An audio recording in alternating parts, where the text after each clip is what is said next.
I am excited to be there. I'm excited because I get to work and some of my favorite people in the universe. If you haven't had the joy of meeting Audrey, she's in charge of all of our mentors for Startup NV. On the other hand, we have a dear, great friend of mine, Maggie Saling, who I like to consider as the glue that holds the organization of Startup NV together. Eleanor Roosevelt once said that a woman is like a tea bag. You never know her strength until you put her in hot water. And I always think of that because I feel like today, that's sort of me. Speaking is a little bit like being put in hot water because you really don't know how it's going to go. You have a plan, but then there's always the if-then factor. Let me tell you a little bit here. Of course, here's my social media. You are welcome to go ahead and follow me. And certainly I have given you my business card so you can connect. Let me tell you a little bit about me. The big part of my career, I started at Quaker Oats, managed a little bit of brand called Quaker Oatmeal, a $650 million business in Chicago, Illinois. Since then, I've done many other things, including coaching and working with entrepreneurs and employees. And one of my folks, as a matter of fact, had the privilege of speaking in Davos, Switzerland, in the World Economic Summit. So this is what we're going to do today. I'm going to teach you how to speak gooder. I am going to share with you the 7 deadly sins of starting a speech. And I'm going to explore the 15 rules of speaking today, and of course more. So here's the point. In 1 minute and 17 seconds, timed, I have committed 10 at least deadly sins of starting a speech. So here's the part where, seriously, I do want your participation because speaking is an interactive exercise. And not only that, I reward people with treats who help participate. So this is where I want your help. I thought that was one of the worst openings of starting a speech in my lifetime. Let's figure out what I did wrong, and then let's figure out what we can do better. Didn't introduce yourself. I didn't introduce myself. Correct. Right. In fact, I would argue that I did the worst part, which is I felt like I was bragging. Right? It was like, here's me, and I was at Quaker Oats, and I've done all these great things. And so to me, one of the key lessons, it's always, and we're going to do it the right way, is always have someone else introduce yourself. Okay, so here's the big choice. Kit Kat or Reese's? Kick, say. That's the right answer. You've chosen wisely. Okay, what else did I do wrong? Let me give you a hint. Here's my PowerPoint. What did I do? I turned my back to you, which I hope you appreciate the view, but otherwise you should never, ever, ever. It's the shoes. Yes, it is the shoes, it is the boots, right? So the second thing that we know is no matter what happens in life, you do not get to turn your back to your audience, right? And if we continue down that path, when I turned the back, what did I do? Started talking to the wall. Close them off, right? So the question is, if I'm going to face the wall, and then I'm going to talk to the wall, then adding insult to injury is I'm going to read you my slides. Very few people put together good slides. So my suggestion is you have one of two choices. Either A, you do PowerPoint and it's nothing but pictures, or 2, you give it up and you just talk. Okay? Yeah, just you don't have that. You can talk to me. So the other thing I thought was that you only got to explain the benefits of the people being what they're going to get out of this conversation. And you should have put that before you started talking about what your skills or talents are to allow you to do it. And as I said, and it's always just a little bit rocky road about saying why you're great. So the real option is to someone have to introduce yourself. Other thing that I would argue Well, I is speak about myself. I don't yeah, and I think it's really hard. So to me, if you're trying to give as much value, benefit, and help them with results in your audience, it's better not to talk about you at all and let someone else introduce you. And then you don't have that whole conversation where it's all about me, meaning what I call the I syndrome. I would suggest another thing is that you spoke so rapidly that it makes it really hard, and you actually alienate the audience, because after the first three sentences, you know, I completely agree. they're in the back. They're in the, rearview mirror. Yeah, so here's an epigram, which is easy to remember, which is talk lower and slower. If in doubt, talk a little bit lower and a little bit slower. And then you can get people to be with you. Most of the time, people are boring you to tears. It's not so much that they're lower and slower, it's because they have no range of vocal variety, right? It is the cadence is the same, is the same, is the same, whereas really good vocal variety of volume, pitch, sound, repetition, I just did it for you there, right? Lower and slower, said it twice, so you can get that sort of vocal variety, and then all of a sudden you get people hearing you a whole heck of a lot better. They're good here. Yeah, I know. Yeah, So along with modulation, would you say that pausing too, allowing them to assimilate what you're saying? yep, Not too long, not to where it makes them uncomfortable, but it draws them into what you say next. exactly. And I would say pace and pause and repetition are three of the most underutilized opportunities for vocal variety. Pace, pause, and repetition tend to work. And the last thing I will say about that absolute awful opening for you is that I thought the quote was absolutely, Eleanor Roosevelt may be brilliant. Me quoting her when there's two men sitting in the audience just makes me feel like an idiot. And I thought for sure you were going to be offended for me even saying that, right? So not a very good way. So with that in mind, this is how I would recommend that you start. And therefore you have somebody like Maggie introducing me so I don't have to talk about myself. Welcome, everybody. Today we have with us a guru who is as good as gold. Liz Goodgold. Liz is a speaker and trainer who works with employees and entrepreneurs to brand better and speak gooder. She got that right in the first introduction. She did say we're going to learn how to speak gooder. Having delivered over 348 presentations in the last 5 years, Liz knows what works and what doesn't. She's had the joy of falling off a stage, walking out of her shoe, a microphone exploding into fire, snow falling on her head. I want to hear about that one. And an earthquake erupting while she was speaking. Liz is the author of 3 books and has appeared on 2 TV shows dishing the dirt on celebrity branding. She's not afraid to speak her mind. She's appeared on every single news channel, including NBC, ABC, PBS, and perhaps even PMS. So here to share with us the magic of telling a story is Liz Goodgold. When I was 18 years old, I started up on the Hill in Washington, D.C. I fluctuated between being in the bowels of the basement of the Department of Energy and the Environmental Protection Agency until occasionally they let me up for air and I got to go to a real congressional hearing. On one of those prize days, I had the chance to go to a hearing chaired by Senator Bob Dole. He was chairman of the Senate Finance Committee. He was the senior senator from Kansas. He would eventually be a vice presidential candidate, and he eventually would become a spokesperson for Viagra. But when I went up there to see him, I was young and I was nervous, and I did what a lot of us do, which is I kind of snuck in and decided that I would take a seat way, way in the back so that I really didn't disturb the important people.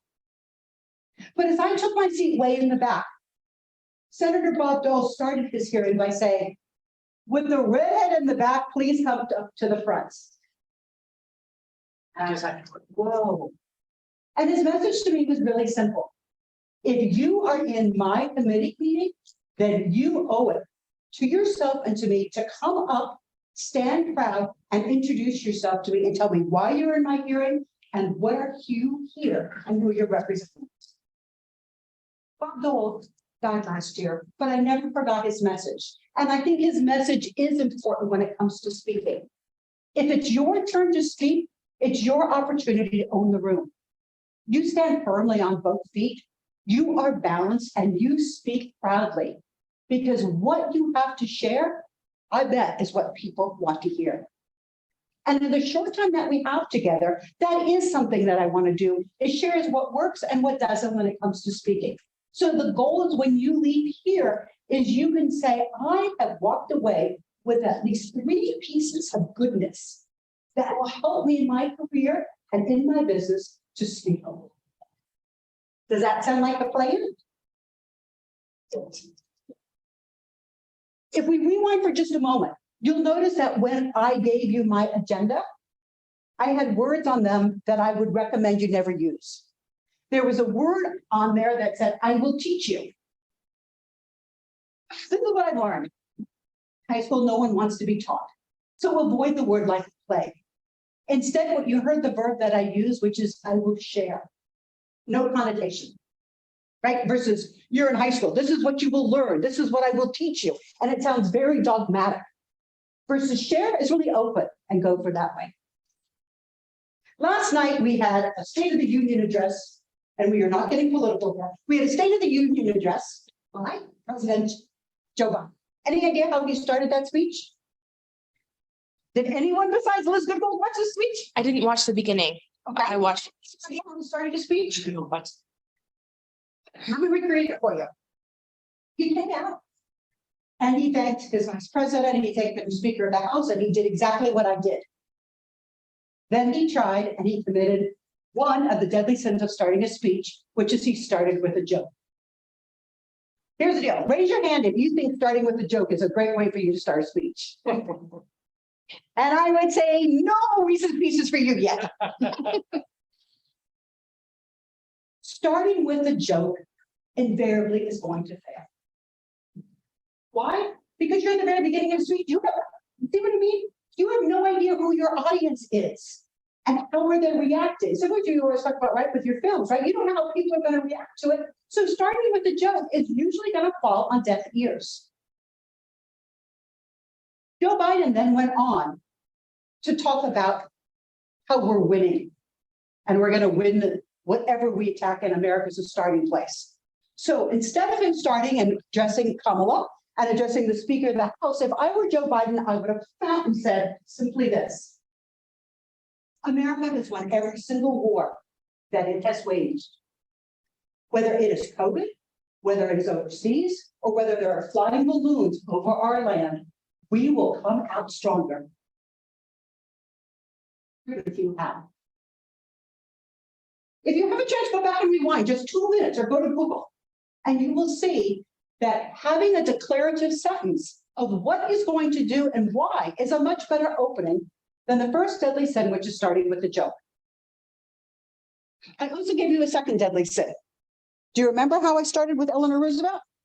Starting with a quote. And here's really why.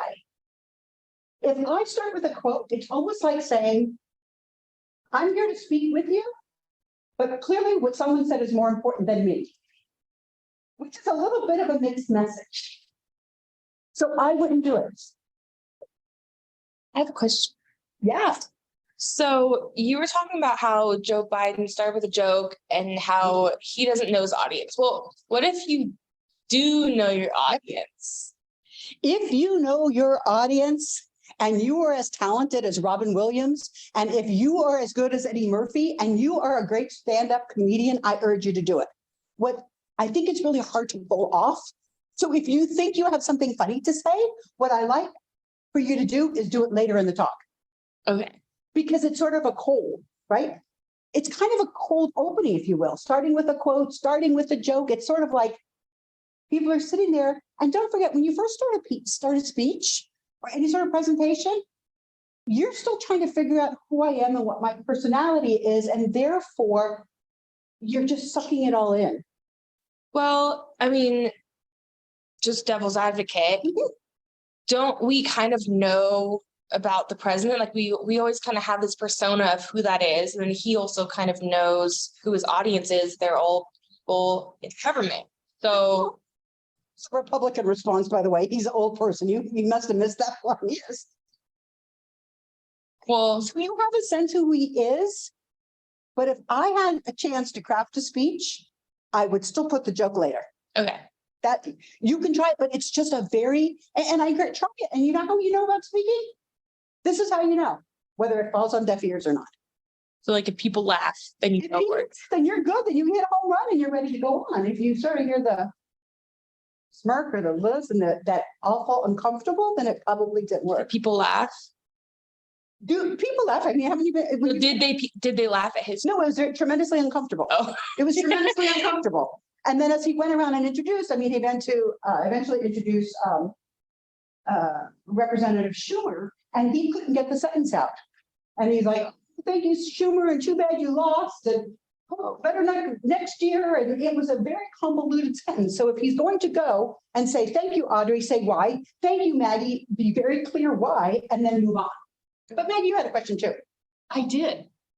So I have to say that I thought that you actually started off your speech very well. You're a very good speaker. You brought a lot of energy. And I didn't think it was horrible. So even though you committed all these deadly sins, I think you pulled it off. Well, thank you. Yes. Good.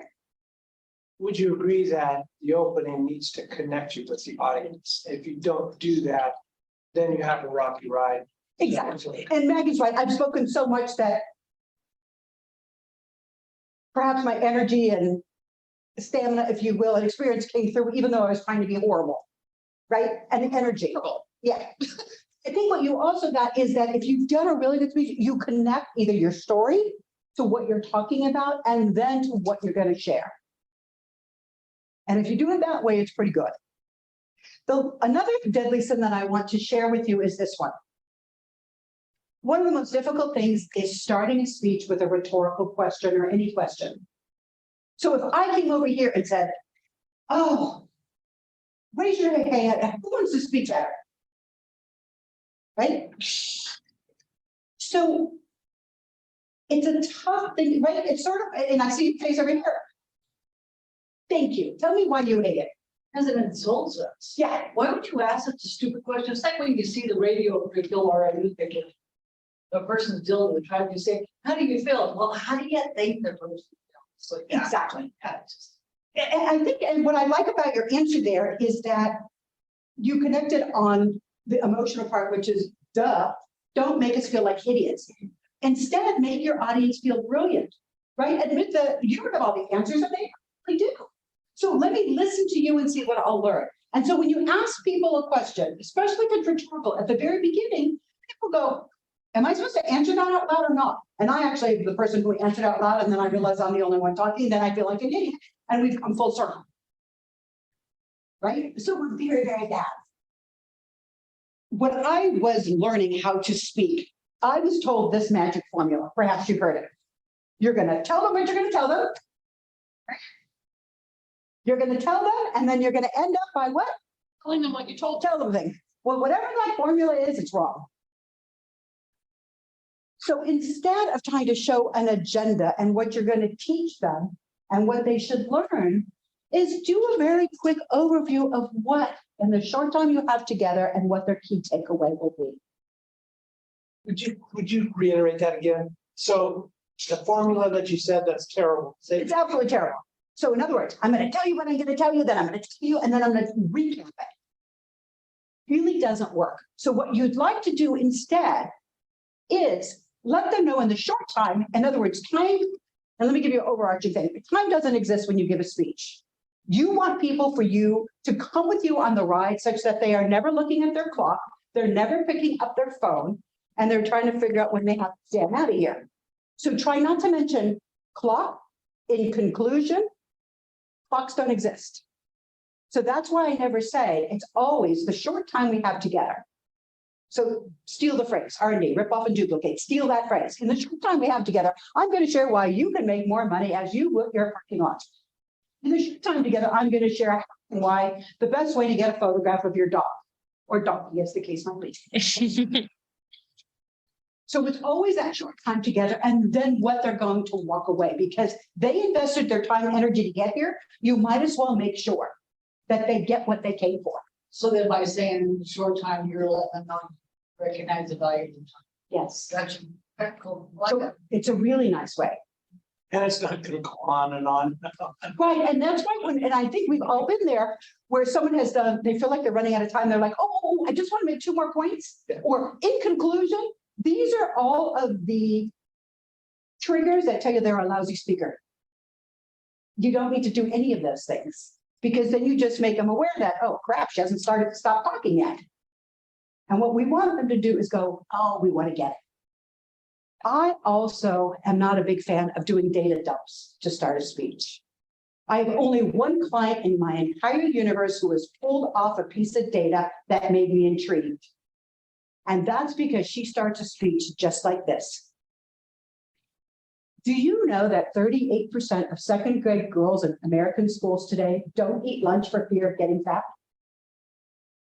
I am on a mission since my sister died at 88 pounds to share how women have body images and why are they dying of anorexia. Yeah, she got me at the heartstrings. You can share data if you can craft it that well, which means it's the data, it's the issue, and it goes right back. Did you see the tide? It went right back to why it's important and what she's going to share. And if you do it that way, it wins. If, however, you're going to stand up and say, do you know that there are 1,000 new supplements introduced every single year? Do you know that the average American takes 57 supplements every single year? Do you know that I'm already ready to take a snooze? So you see how there's a little bit of a balance between how you can use data. By all means, by the way, later in the speech, you should data. You should use data to make this. We've been talking about speeches, but I want to put a note over here because it's a deadly sin in both speaking and in Zoom or Teams meetings. And that's simply this. Don't ever start with housekeeping issues. Help me out here. What's a great example of a housekeeping issue? Turn your phone off. Thank you. Ding, ding, ding, ding, ding. What's another housekeeping? You wind up doing these all the time, Maggie. Yes, this recording will be sent to you later. Yes. Or this is really driving me crazy. We're going to just wait for everybody else to join us because we're running a little bit late. Or we're going to wait for people. If you were running a Zoom or Teams meeting, this is what I recommend. You start on time, you end on time, and you give your absolute best piece of information at the beginning. So for example, we've done tons and tons of webinars and you've been part of them. I get on them and if my webinar says, and I always say the invitation starts at 12 o'clock noon promptly, at 12 o'clock noon, I do simply this. Hi, I'm Liz Goodgold. You're here, so let me tell you my #1 rule when it comes to speaking. And this is my favorite thing. Start on time, end on time, give your best tip at the beginning. And then everybody who comes late, you know what you've done? You have educated your audience to the fact that they should show up on time and I'm never going to wait for them. And if you start doing Zooms meetings like this, all of a sudden, no one shows up late anymore. And I think it's just a great way to evolve and share. And at the same time, people get rewarded for showing up on time instead of saying, we're going to wait, we're going to wait, and we're going to wait. Making sense so far? You with me? Okay. Does it devalue your whole presentation if you say you're gonna wait, because now the people that are coming in are validating why you're giving your. Exactly. Yeah, and I think there's also a part of, you know what I say too, is it's like practice what your speech. There's a lot of it. It's like, yes, I value you. You showed up on time. I'm going to give you the benefit for doing it. And the most important is like, I want to make sure every single time from now on in, you're going to show up on time. And that way we can continue with the start on time and we end on time. Remember when I just said about clocks and whatnot and looking at your watch is a deadly sin or pointing at this, but I will tell you, you can do this, cheater, and I will just tell you how I do it. So this is how I do mine. I always have my phone on. I never turn it off and I can just watch it. And it's subtle and it sits here and no one knows. So if I am talking and all of a sudden I go like this, I let you know that I'm showing you. If I'm up here, I've done this in crowds of 5,000. I can just look at it and keep going. Yeah. How do you keep it so that it doesn't go to sleep? You go to settings and Audrey is the queen of iPhones. Go tell them. Oh, well, if you have an iPhone, there's a setting where you can choose your auto sleep time. So you can do 1 minute, 3 minutes, or never. So it just stays on. So if you were giving a speech and you're told 20 minutes, steal this idea. Because then you don't have to look at a watch. You don't have to have, gosh forbid, and maybe someone has ever asked you, oh, do you want to have a timer in the back? And they hold up their fingers, which is really annoying, like 40 minutes, like you're 2 years old, 2 minutes. And so for me, means I am in control of my destiny. And I know exactly how much time. And often, I've done 2-hour talks, I've done 4-hour talks, trust me, on these. There's a whole pacing. And then I can look. And I want to also share that it's acceptable to have notes. So the idea that, oh my gosh, if you come up with notes, you come up with note cards, you fail, and I would disagree. And the reason is anybody who rehearses the talk is pretty much setting themselves up for failure.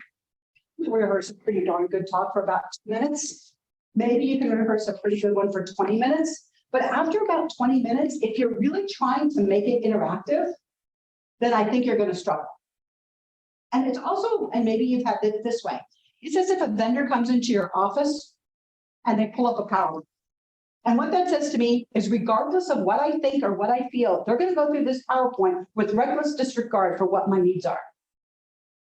And the same is true for speaking. If I have a PowerPoint and I'm turning my back and go through this, it says no matter what questions you have of what you really want to know, and in other words, we're always welcome to take a left turn or a right turn. But if I have this PowerPoint and I don't veer from it, it means you're going down that path regardless.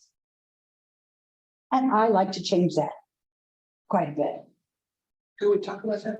Yeah. Because PowerPoints they're just really touted as how you get your message out to an audience. So is there a place for them or is there no place? What would you say? I'm asking. Is there a place for PowerPoint? There is a place for PowerPoint if it has 10 or fewer words on it and it is graphics heavy. More of a picture. It's a picture instead of words. And then you go down that long as you then don't fall into the trap of reading your own PowerPoint. Everybody in your audience probably reads it and writes pretty well. So we don't need to read it. So if it's there, let it just be and then keep going. Faster than you can speak, maybe. Mm-hmm.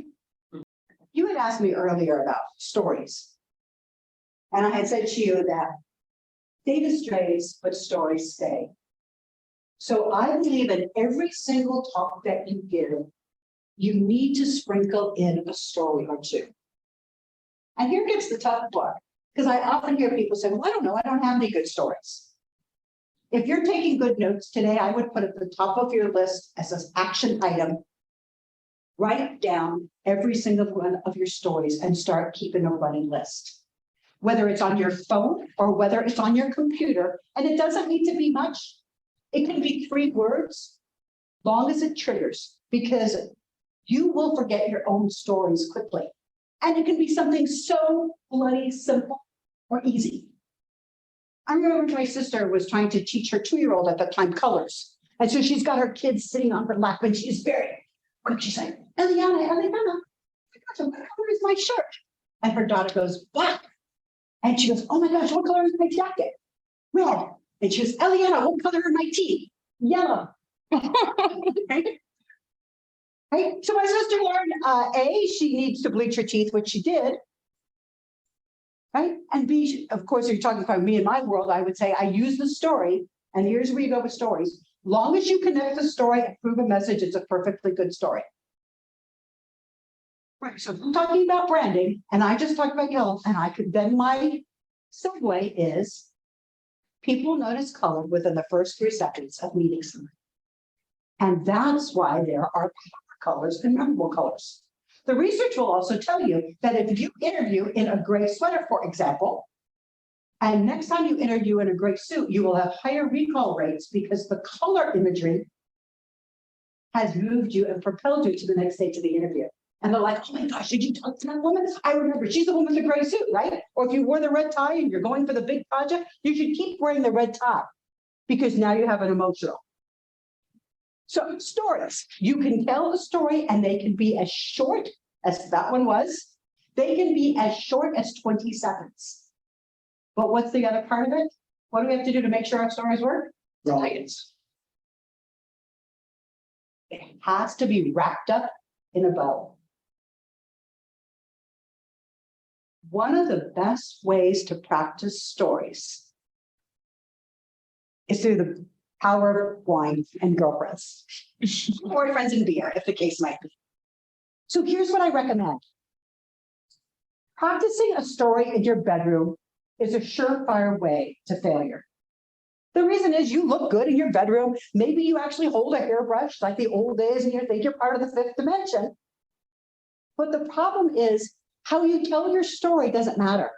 How they hear your stories matters the most. So we're not trying to get good at a story. So if Maggie and I are grabbing a glass of wine, I don't say, Maggie, I'd like to practice my story.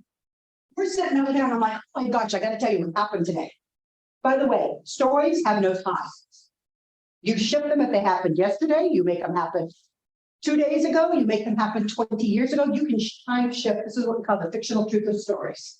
If you are a speaker and you're trying to prove a point, you get the honor of fictional truth. They're very fluid, move them as you see fit. So when it comes to telling your story, like Maggie, oh my gosh, I got to tell you, I can't believe what happened yesterday. And then I tell her. And then I look at her reaction and I see, did it work or didn't it? Your litmus test on the story is it enough to bring home the message? And is it enough to paint a picture?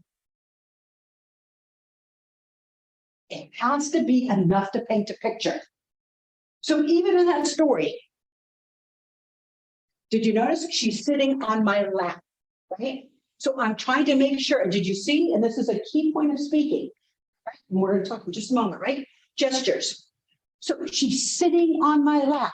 She asked what color my shirt. She asked me what, you're following, right? What color? Don't be afraid. And she what color my teeth. Paint the picture of that kid sitting on my sister's lap, and you know you've succeeded. Okay? So when you're standing and talking, I find that most people, when they start a speech, get stuck with those hand gestures. In other words, every person in the universe, men, women, wish they had a pair of pockets because all they really want to do is start a speech. I never have pockets. They want to put their hands in the pockets because it's safe. The better solution is to start, and everyone hates this. This is the hard part. Your hands have to be here. They just have to be here. Because if they're here and they're natural, then all of a sudden they start moving in the right way that you need them. If you put them someplace artificial, it comes back to bite you. So I was actually watching Tony Romo last week, the week before. We were watching football, of course. And here's Tony Romo. Amazing newscaster, right? This is how he's standing before this. He's doing the announcement. And this is what we call that fig leaf pose. Right? No idea what to do with his hands because he's so used to being shot from here up, right? And he's in the football booth and this, and he can make charts and he has all these people to talk about and you don't really see him, you just hear him. But he's standing there like this. Can't do that. But if he knew if he started with his hands here, his hands would have just worked naturally as he was making gestures. So if your hands are here, you're good. If they've given you a podium, this is bad. Now I'm further away from you, and now I can have the death grip, right? And I also find that when people have it, that gives me the excuse to do all sorts of things. horrible, boring, lazy. Oh my God, what a day. I can't even keep myself. So the key thing is, comes to gesture, let it be natural. Make sure you are balanced. Make sure your hands can be here. Make sure you have shoes that don't kill you. The number one rule ever of speaking. They're not here. You're not being arrested. You're not being at parade rest. Your hands are here. And then you can just speak normally and they're right at your disposal. And I think that works quite a bit. So I'm going to put it out that I have no idea. Did anyone bring a story that they want to work on?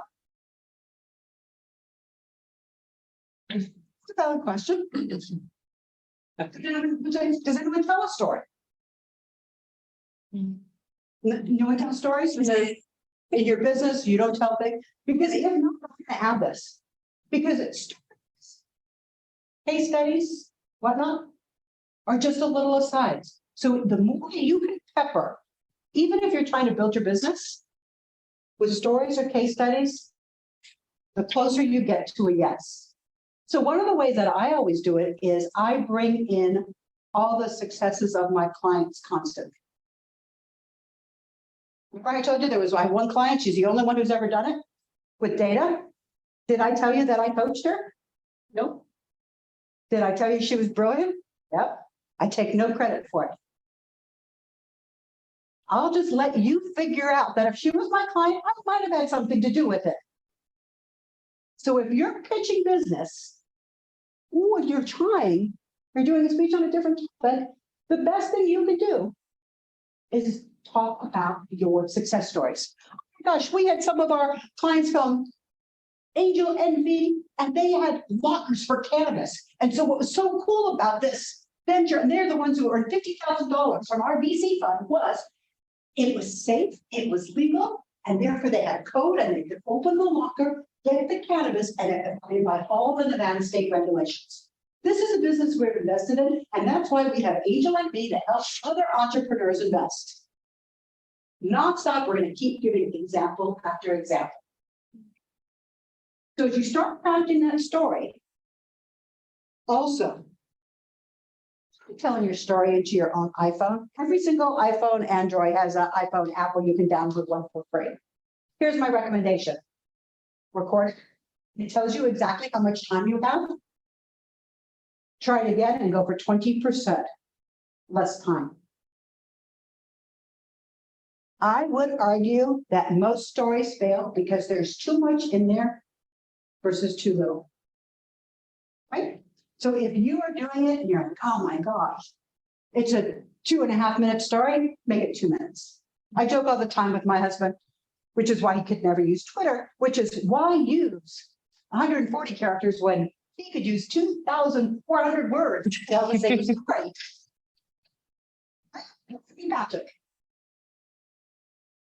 He is Irish. He does have the gift of gab. Oh, he does.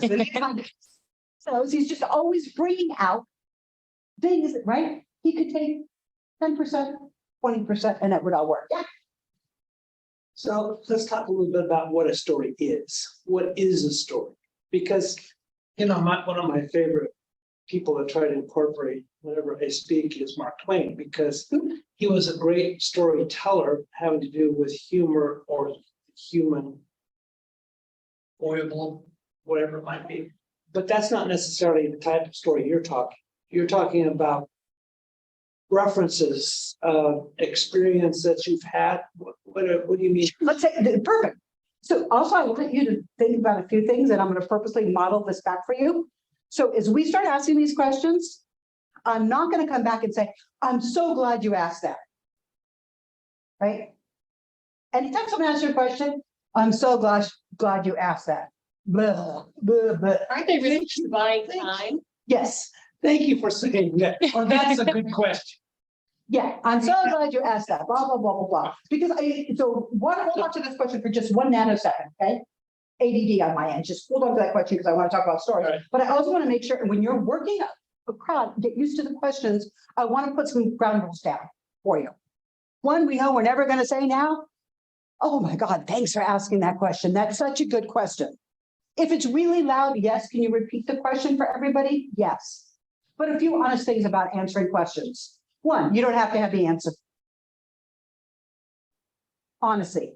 Second, you not only do not have to have the answer, B, you're under no. You don't have to find the answer either. In other words, like, oh my gosh, I don't know. Let me get back to you. It's completely out. I mean, I've seen people and speakers at the top say, well, Liz, do you know what percentage of people this or how many people speak or how many people fail? I'm like, nope. What I do know, this is called the Al Gore shuffle, which is you asked me this question and then I went this way. And the Al Gore shuffle, the way answering questions is simply this. They've asked you this, and then you do however. Okay, and this is true. So I went on NBC News to talk about marketing failures. Complete disasters. So I get there, NBC News studio in Los Angeles, and they're like, we're so happy you're here. For the first question, what do you think about the political campaigns and who's doing a great job? Okay, in case you missed that in the introduction, I know absolutely nothing, and I do not do color commentary on politics. So my answer was really simple. I said, I'm actually not the expert on political advertising, but I will tell you the three things that always work when it comes to good marketing messages. Al Gore shuffle. Al Gore shuffle is, I don't know this, however. And if you ever watched him, our vice president previously, he was the master, which is why I named that after them. The absolute master of taking what they asked him and then go right back to what he wanted to say. Okay? Another thing that you can do if you have a really big audience, or even if we have 30 people here. So ask me something completely outrageous that I wouldn't know. Anybody? Okay. How many giraffes are there in the world? How many? Giraffes. How many jobs in the world? I have no bloody clue. So here's my question for this audience. Who wants to find that question out for Audrey? Ask Google. Favorite thing to do in the universe? If I really feel like it. Audrey, stand up, stand up, stand up. The person in the green coat, meet Audrey. Green coat, Audrey, please connect. Okay, let me show more ways of how you do this, okay? You deliver. Put them together and you're off the hook. Okay? So now I'm gonna fold it. And now Maggie, you could role play for Now I want to know how many giraffes are on the world. I didn't even understand the word. The other day, I thought my husband was asking about the Red Sox. And he's like, no, I was asking you about, I'm like, what were you asking me that? And he goes, I wanted to know if you washed my sock. Like, I'm so thinking baseball is worse. Okay, so Maggie, ask me a question where the sole goal is for you to look good. And that's why you're asking a question in a big audience.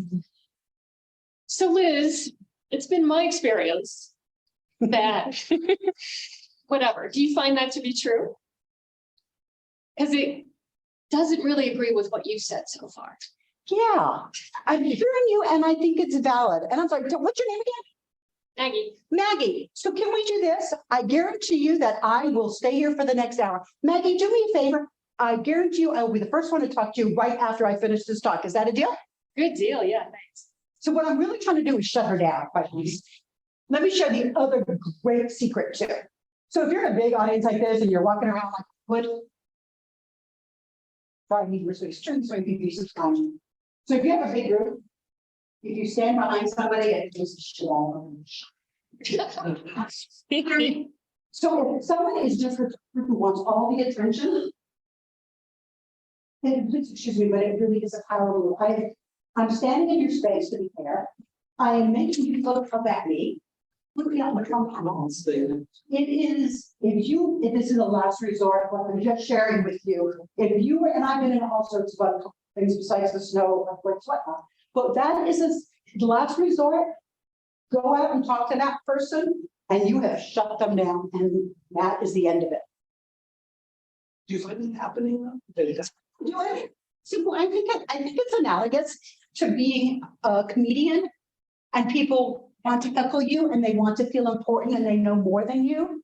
And so a lot of times I will have, so for example, even in the intro that you heard, I would say, for example, that I never had more than 20 years of experience. Okay. And the reason is because I think there's ageism in the world. That's why, would you say? Ageism, which is, I think, I don't get to have silver hair because I don't think I get to have a company called Gray Fire Branding. I think I would never get hired. So I cut it off at 20. So I was giving a speech and someone wanted to argue with me. And they were literally, and every part of it was working. Well, Liz, I just don't think that's true. I have 35 experience and I always put 35 years of experience on my bio because I've earned it. And the answer is, that's valid. Keep that There's a few seconds to keep in your hair pocket. That's valid. You're talking about. I'm sorry. That's okay. So do you see what I'm saying? My answer is really simple. They're asking us, I don't fight with them. I don't care. You're so right, that's valid. And that's what I'm doing. I segue right to the next point. Because getting to that is not going to help anyone and it might blow up. Okay, that was our little segue on FAQs. Now you had asked me, I did come back. You had asked me about stories. So because we were business people as a business thing in startup and I think stories prove a point that have to do with business, what you've learned, examples of what you do. And I'm trying to think of maybe one more. And so I tend to keep them longest to make all of those sort of points. So and you can also use it in a sales situation. So please excuse me, but I'm just going to steal your business for a moment, okay? So for example, if you haven't met, it's coming again. Dog, yes. So dog photographs dogs. Okay. So if I were doing a talk on how to get my dog to sit, I would probably tell the story. And it might go something completely invented like this. Gosh, I remember on Valentine's Day. What a sweet day. What a lousy dog. This dog would not sit still no matter what I did. I've done everything. I've done the peanut butter. I have the little snacks. I have the little thing. I have the rattle. I have everything. And no matter what, here's where the dog's going to sit. And this is where the dog is. And I chased this dog for 22 minutes. And then finally, I had the owner sit down, dog right mine on her lap, and I took the best picture of my life. And what I learned is sometimes the best way to take a picture of a dog is to make sure that the owner is in the picture. And the lesson that I learned from that now is I always had the owner, not the dog watcher, not the aunt, not the kid, always come to my dog sitting sessions. So I would tell a story like that because that would help me prep an answer if someone says, well, I don't know if I really have the time to come thing. I'd rather let my daughter drop off the dog. It's one of those stories that I keep in my hip pocket, which counteracts what they might be saying and gets you closer to yes, to say, hey, yes, I want to book this dog photo session. So that's really what I'm encouraging you to do, to keep a running list of little stories and how you can make them relate to what it is that you want to talk about. And all that happens when you're doing stories is you need them to be universal. So the client that I was telling you about, who I coached to speak at the World Economic Forum in Davos, Switzerland, he used to tell the story that went something like this to all of his employees. He talks about how he was up in first class at Cathay Pacific and his TV wasn't working. And then the guy next to him was like, oh my gosh, poor you, how awful. And he actually, wait, no. He's up in first class and the guy next to him and the TV doesn't work. And he's like, oh, poor you, I have to work. I'll be so magnanimous that I will actually give up my seat in first class and switch with you so that you have a working TV. And he goes on and he tells 2,500 of his employees how magnanimous he is. And the pilot comes in to thank him for doing this. And when he off the plane, they give him a bottle of champagne. They give him access to an area to take a shower and have a free lunch with a full-course meal before he connects to his next connection. And I said, why do you think that's a really good story? And he goes, well, it shows how adaptable I am, and therefore they should be adaptable. And I said, are 2,500 of your employees all flying coach? I said, so that's a terrible story because it basically says your life is better. You're the CEO and we are the trash in the bottom of the plane. Well, I just thanks. I said, so your stories have to be universal. It's sort of the joke about, right? You can tell stories about the toothpaste not putting back into the toothpaste. It's another great example of a guy from Minnesota. He was giving a speech with me. We were both on the panel. And he started his speech. He was in San Diego with me. And he started his speech this way. Oh my God, it's just so gorgeous to be here in La Jolla. Oh my gosh, it's 72 degrees. It's 41 right now in Minnesota. They're expecting 3 feet of snow. I am so excited to winter in La Jolla. I started my speech and I said, you know, when I grew up, summer and winter were nouns, not verbs. I said, I summer here, I winter here, I fall here, because this is my home and I'm excited to be here. So you see, and his point was that by telling people that I have two homes, they will think better of me. But am I wrong? Don't you think he was just bragging? Didn't qualify for anything. Other than he's got two homes. Right? And it's a little bit again of this egomania, which is something that we never, ever want to do. And I thought, what a way. We've talked a lot about starting a speech and telling a story, the deadly sins of a speech, but I also want to go a little bit over here, which is also what I promised you, which is to talk a little bit more about Teams and Zoom meetings, right? So we started the thing that we know that we'll never start with some housekeeping issues, right? But one of the things that I like to do besides start my program on time is get on early. And I get on early to build rapport. So there's really a lot of ways that you can make a connection. So help me out here. You're on Zoom, they're on Zoom, you see a square, what can we ask these people? What can we ask these people? We're both sitting on Zoom, lucky us. How are you doing today? Obviously, right? Simple. How are you today? How are you? You, right? Ding, ding, ding. Hold it for just a minute. Yeah. What do we ask these people? Have some candy. Of course you can. You can ask them if you know they're in a different area, you can ask them what it's like there. Ding, ding, ding. You ask them about when you get both, and I'm delivering it because I'm so bad. So she brings up a good point, which is certain ways the cheat sheet for connection are simply this. You can always make a connection based upon weather, geography, school, university, kids, entertainment, Vacations? vacation. Always. No matter what happens in the world, make those connections here. On the other hand, these are the things that thou shalt not talk about. And at the top of the heap is it's religion, sex, finances, and the death penalty. If you stay away from that. So let me take a deeper dive. So some of my favorite questions when I get on Teams are these.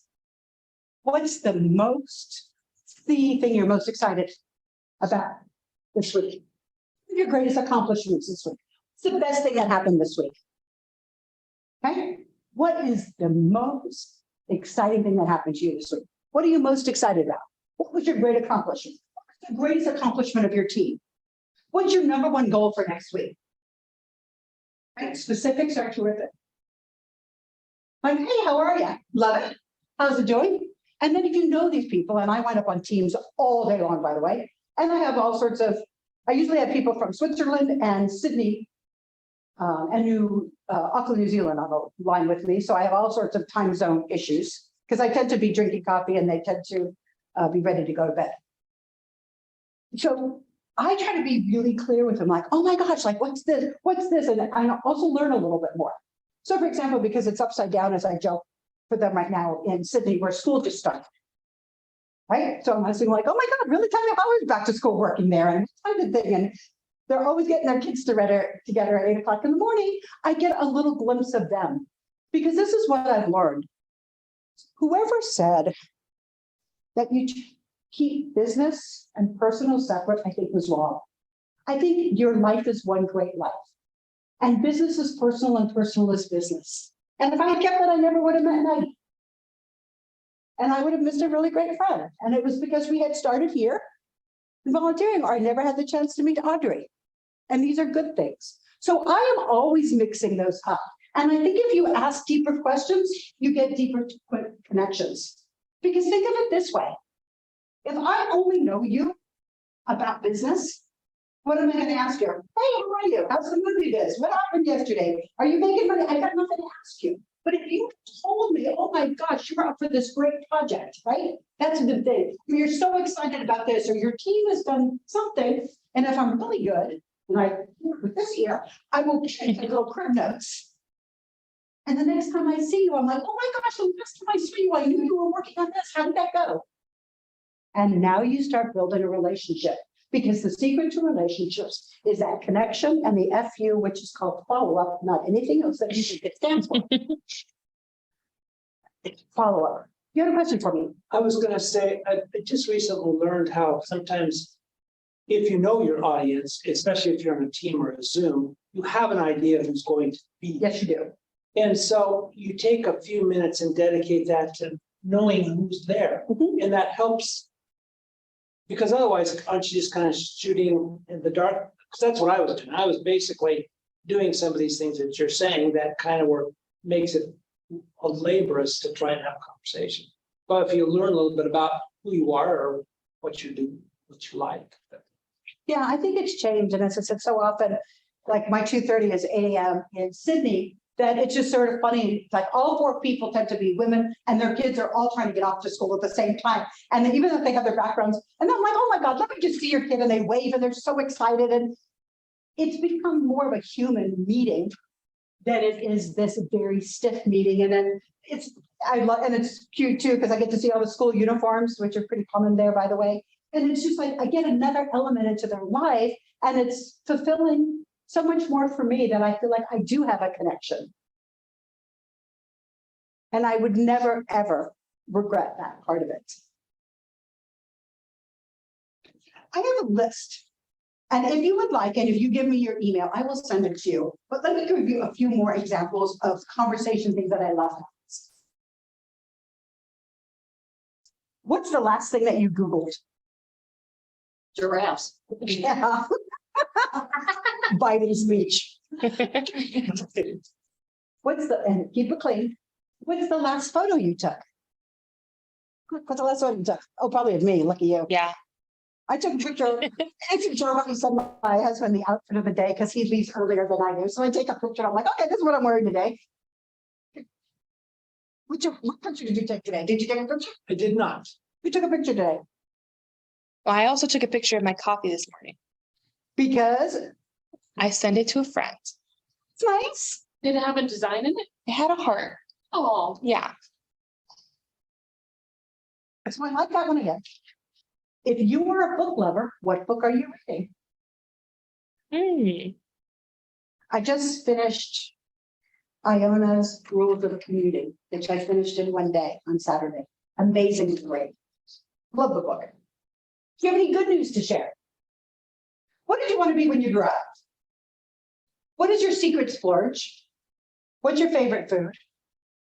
I am always looking for great food, wine, and restaurants. Do you have any suggestions for me? yeah. And asking Liz the last great wine she had is always a good one. Does she remember? Yeah, yes. Here's another thing. Do you have a favorite word? Ooh. One of my favorite words is mellifluous. Oh, that's nice. And I love to say it was effortless and mellifluous.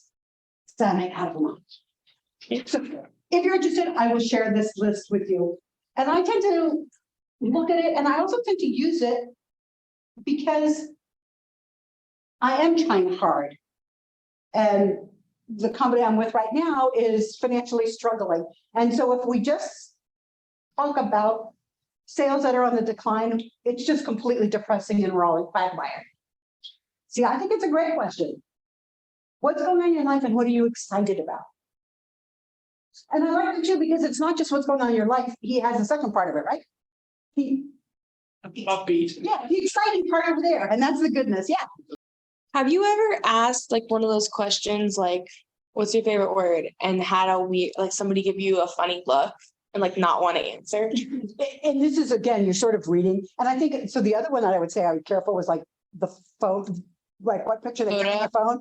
I mean, gosh forbid, right? You know, we all know where this is going, right? We do not want X-rated anything. So I find sometimes you just have to sort of maneuver. So it depends on who's on the call with me on what I can or can't say. Got it. You know what I mean? And also the part that I've learned is that when you're vulnerable and you admit something, then it tends to deepen. Like I said, since I've had to be on Zoom with headsets on because I can't hear, and it's been for me very, very embarrassing not hearing people and figuring out that you can put captions on both Teams and Zooms. Sharing that with people instead of saying what all day. Finally it created a connection, and it was, for me, very honest, instead of me saying I really couldn't hear them any longer. And again, you take that and you put accents, and I had no idea what they were saying. So I think sometimes being vulnerable, and gosh knows I didn't do it for that reason, and just being honest furthers that relationship. But you're so right. I mean, if I had met a stranger, especially, gosh, you would know, hey, what's the last photo you took on your phone? I would be, no, I'm not asking. Right? Yeah. 'Cause it can always come back and backfire. I think when it comes to giving a talk, I'd like to make sure that today's talk sounds like today. And one of the greatest ways that I do that is I give myself a litmus test, and it's this. Every single speech has to have one item stolen from that day's headline. It has to have one item stolen from today's headline. And the reason that I recommend that for you is, especially in my field of marketing, I am tired of old news. I am tired of people talking about Starbucks as a marketing example. And I sort of roll my eyeballs and like, Howard Schultz isn't even CEO. We don't even have a third place anymore. That is, no matter what you thought about marketing at Starbucks, it's old, old, old. And so by putting that challenge and laying down that gauntlet, it makes me work harder. So what example did I steal for today's? The speech. The speech last night. And I think when you do it that way, and everybody can rip something from the headlines, I think when you do it that way, it says that this speech was crafted for you. I worked on the speech even yesterday for you. That I care enough to do the extra work. I went to the YWCA big luncheon in San Diego, and 5,000 women paid $100 to go listen to an actress by the name of Laura Dern. Laura Dern gets up to the podium and she's, oh my gosh, I'm so happy to be here. She's like, no, I was going to say, so I was at my table and I was Googling, what are people going to ask me? I was so appalled at that woman. I had never watched a movie from her since. We paid that woman $10,000. That could have gone to battered women. And instead, she had the audacity to admit to all of those women in the room that she hadn't prepared a thing. Heard me up. That's why in my kind of horrible speech, when I was trying to do the bad example, it was, I'm so happy to be here, right? And I'm still going to be in hot water because I didn't prepare, which is the antithesis of what you do. And like I said, it's perfectly acceptable, and I do it all the time, to lose your place and ask your audience, where was I? Repeat that question. What did I tell you, right? What's not acceptable is to come and say, oh man, I was busy last night. Did I mention I had hearing issues and this, and I couldn't have somebody and I didn't devote any time. And then your response is, of course, going to be, how disrespectful of you. You have a few more things that I like to keep on my list of things that I always do and make sure that are happening. So every speech I ever get will have something stolen from the news and the headlines. Every speech I give will always have an interactive component so that I'm talking with you instead of at you. I will always make sure there are stories, cases, and examples throughout every single talk that I give. I will always give you a quote. I will always repeat it. Speak lower and slower, louder and prouder. Something that you could take back and make sure. All of them will have something to figure out how you can connect with people. I will always make sure that if you are keeping the list, what would be an action item for you? Does anyone have anything on their action item? Yeah. What's on your action item? Pick a list of stories. You need a list of stories. So let me jump for a minute here. So remember how we told you we're not going to say, tell them what you told them? My favorite way in the universe to summarize a talk, so let the audience do it. Right? You do it this way. So I have been talking, and in the short time we have together, has action items on their list. Raise your hand. Who wants to share what's on their list? Do you have anything on your list, Audrey? It was the story compilation. Write a story thing. Anyone else have anything else? Oh, look at news headlines. Look at news headlines before you give speech. And so therefore, watch this. So these are our action items. And basically, as I go through all of them, what have I just done? I've summarized my entire talk. Okay? Ding, ding, ding. Favorite cheater exercise ever? Is to do it that way. So people know. If you're also giving quotes, see if you can help them memorize. So sometimes it's simple as, right? So data strays, story stay, data strays. Specifics are terrific. Louder, powder, lower and slower. You're looking for any sort of mnemonic device to make sure that they have flawless recall. And it doesn't have to be just once, you can just repeat it. But any sort of a mnemonic device means that you have entered from just like, oh wait, what the heck did she say to? Oh my gosh, I get this. And I'm going to do that. And if you take these rules, then you're like, I want to make sure. Last thing is if you're going to, we talked about, make sure that you're talking with your people. Make sure you really are talking with them. And what that means is you're listening and you're giving them all the cues that you're saying, I really do want to hear from you, right? You're not just saying, yeah, thanks for that. Ignore you. Make sure that it is that open communication, because then you know that you were working it all. My son was in the era in his teens where teens did two things that drove me crazy. One was this, whatever. And the second one was like, oh my gosh, mom, like, oh my gosh, like mom, like, oh my gosh, you can't believe what happened at school today, right? Oh my gosh, like. And the technical term was a disfluency. But what I decided to do was perform liposuction on my son. So what I did was really, really simple. I had a big ass jar right here. And I said, every time he said, like, I got $1. I will tell you that in the first 12 minutes, I got $15. My son then went mute on me because he was so livid. And then he's reverted to this. You want dinner? Yes, mom. How was your day? Fine. Tell me a good story. Got an A. And then it's the night we're on. He was still very conscious of what he was speaking. And he would start to tell it, he'd go, well, like, and then he'd put another $1 trickle. The bottom line is it took my son about 1 full week and $72 before we completely extracted life from his vocabulary. But the real point is simply this. Today's talk was how you can speak better. And I've armed you with every single tool that I have to make it work. And all that's between where you want to go and the information you have here is to push a little bit further and practice. Speaking in your bedroom isn't going to work.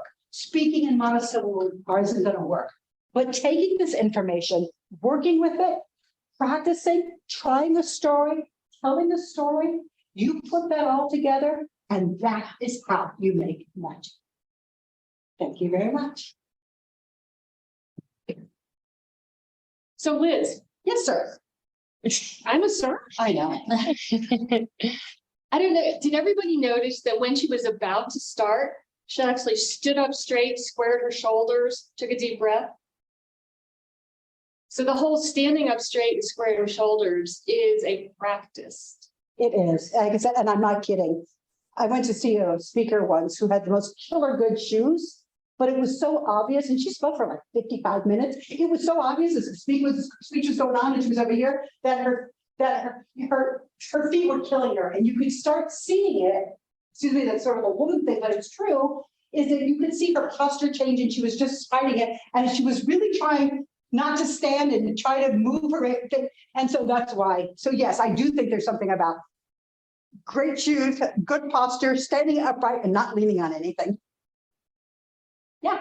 Just one more question. I don't want to make you speak longer than you then you can, but what about body language? Smiling, because I find that sometimes it's a real challenge, especially if you're a little bit nervous or a little bit off in the moment, your body language tends to go into the toilet. So I will tell you, so I've been speaking for a long time, and most of the time I was in a huge stages. So what I have learned is that you can't be nervous while you're doing jumping jacks. So I will tell you that I had an assistant, I would be behind the curtain before they introduced me. And I'm doing that, and I'm going like this because it stopped all the shaking. And it gave me more energy so that I could come out and be like this.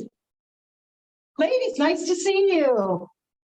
Got rid of every single thing. Other thing I tell you, I am accused and guilty of delivering the entire 5 minutes of my speech in a bathroom. For every single talk, just to be for sure. Say it out loud. Yep. I will always have, regardless, and no one cares, a bottle of water with me. If I lose my place, I don't care. I ask for help. Oh, Okay. the thing about the water is that's a great way if you need a second to get your thought. People don't realize that's cool, very cool. I never feel bad. I like that. I ask my people like, oops, I lost myself. Whoops, where was I? Wait, no one wants to see you fail. So once I got comfortable with that they feel uncomfortable, you feel uncomfortable. Right, and it happened to me when that mic blew up, for example, so I was giving a speech and I had never do that again in my life. Oh, gosh. So I was trying to wear one of those jackets without a shirt underneath it. Stupid again. Because what happened was my mic was over here and onto my bra, and then this sparked, and then it went on fire, and I thought I was going to lose the girls. But it got worse, because then I said a bad word, which wasn't great. And then I had a man try to unfish this out of my bra, and the whole thing was just a complete disaster. But people were just panicked and this. And so the whole time I did running commentary, got my hand on it, and I was like, save the girls, save the girls, save the girls. I'm like, here, and this guy's literally at my arm, and I'm like, my husband, and I just did straight commentary the entire time. So one, I could calm myself, and two, I could calm them down. And then eventually people go, oh my God, that was the funniest thing I ever saw. To this day, people who were at that speech said, oh my gosh, that microphone on fire was so funny. Really? But as long as you're good, they are. So when I walked out of my shoes, which I had beautiful red heels, never again, walked out of the right shoe and I said, hey, I told you I was going to knock your socks off. I just didn't realize I was going to knock my shoe off too. And once you get through there, you'll be fine. So tell us about the snow. Oh, that was number so here I am in Idaho, Pocatello, Idaho. Well done. Thank you. Anyway, thank you so much for coming. Do you have a business card for me? Ron, it was nice to see you. I haven't met Ron for very long. I haven't known him, but he is a great conversation. Oh, I can't wait. I hope I get to hear more. Cool, thank you so much. I appreciate that. But the thing with Pocatello, Idaho is it took a village to get there. And the other thing important to know is everybody in my audience was Mormon, which means there was no wine or caffeine. It was decaf coffee for my morning speech. Okay. And were you outside? No, I'm inside with this. And so I did like a morning speech and then I was the afternoon speaker. I'm doing this talk over here and women are all in tables and blah, blah, blah. And all of a sudden it's like 2 o'clock. I watch every woman get up and leave my talk. And I'm a little horrified. I just like this table gets up and this table gets up and this table and Cosmina. And I finally stopped the speech. I'm like, ladies, your women next to you haven't told you, but there is chocolate at the back of the room. And they have just brought out chocolate cakes, chocolate petit fours, and between me and chocolate, it's going to win. So everyone stand up and go get chocolate. And we'll come back in 2 minutes. Then when I came back, there was so much snow from Pocatello that it crashed onto my ceiling and it started snowing on my head. And I said, this day's just getting better and better. Chocolate and snow. What more could I want? Wine. Yeah, exactly. That was hard. That was really hard to get.